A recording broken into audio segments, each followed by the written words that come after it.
So in today's video, I'm going to discuss about how to choose a graduate student. And here I'm presuming that you are a faculty at a university and you are looking for master's or PhD student to essentially jumpstart your research lab and your research career as a professor. So let's look at some of the aspects which I think you can consider.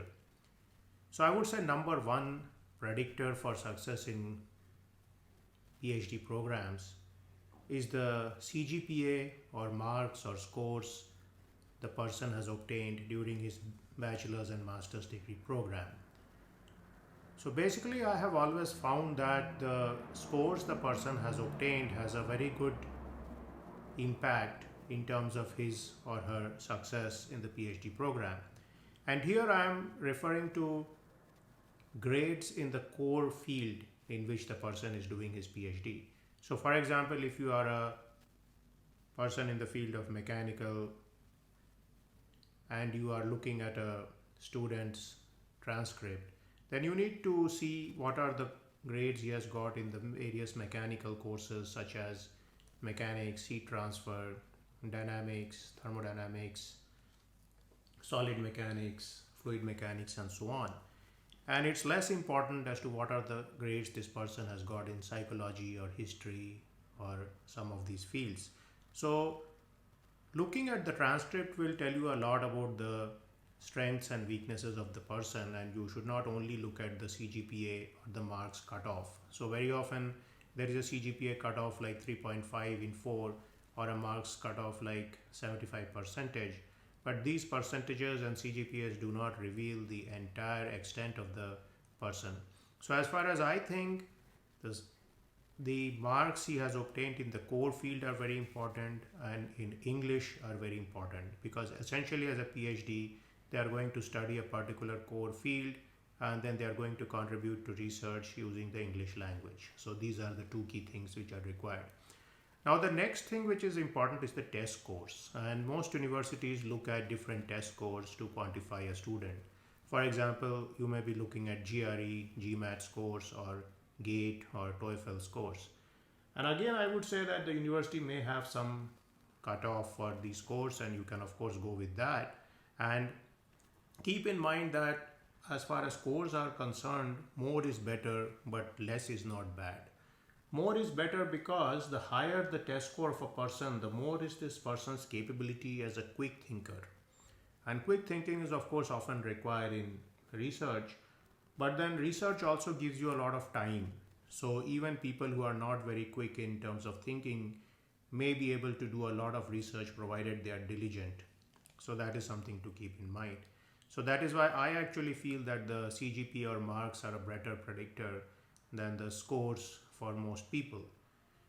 The scores may also show a latent capability of this person, and this may sometimes not be reflected in the CGPA or marks, and then you probably need to look at some different aspects, such as I would say aspect number 3, which is the fact that has this person made any contribution in terms of papers, whether in conferences or journals or in writing some technical report or going for some internship in some research labs or universities around the world. And all these things show that this person has a proclivity toward research, which may not always be reflected in his bookish knowledge in terms of his CGPA or his speed of thinking, which may be reflected in his test scores. So that's something to keep in mind. And I always like to see people, especially when they do their master's degree, should try to write a conference or a journal paper if they are continuing in a PhD program. The fourth issue is reference letters, and this is something which is very important if your university requires reference letters. And in these letters, you should look at a few things. One is the person who is writing the letter and the relationship of this person with respect to the student, in what capacity this person has known the student. And it's very important to get a letter from the supervisor of the student, either if they have done a bachelor's degree project or they have done a master's degree project. You also need to read between the lines in these reference letters to ensure that they are not trying to tell you something in a subtle way which you are missing out. So very often people will not frame out a really negative issue, but they may mention certain things in terms of procrastination or diligence or independent personality or some issue which you need to consider. Now, none of these are negative as such, but you need to keep in mind that if you are a very rigid disciplinarian, then having a student who keeps odd timings may not gel very well with you.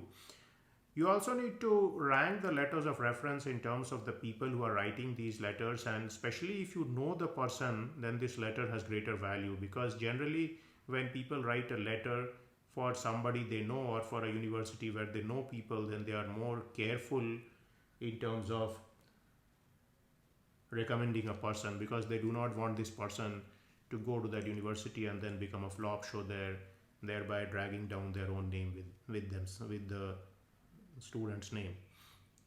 Now, in case your university permits it, so you need to check the law. You may also want to call this person personally and have a chat with them, and you can do it in any of the digital media forums which you can use to make internet calls around the world. So of course this is something which will give you some of the personal aspects of the student in terms of their work ethic, in terms of their written and spoken communication skills, and in terms of their personality, which you may require to know if this person is going to work in your research lab.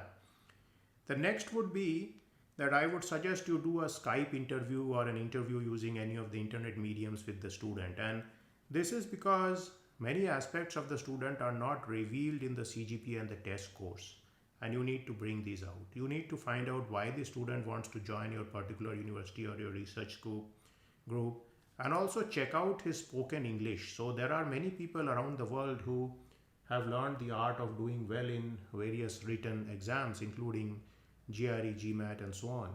And you need to find out if this person is actually good in terms of spoken language, or they have figured out how to crack these exams very well. And this is especially true if you are recruiting people from countries where English is not the widespread language, or where English is not an important second language, such as in the Commonwealth.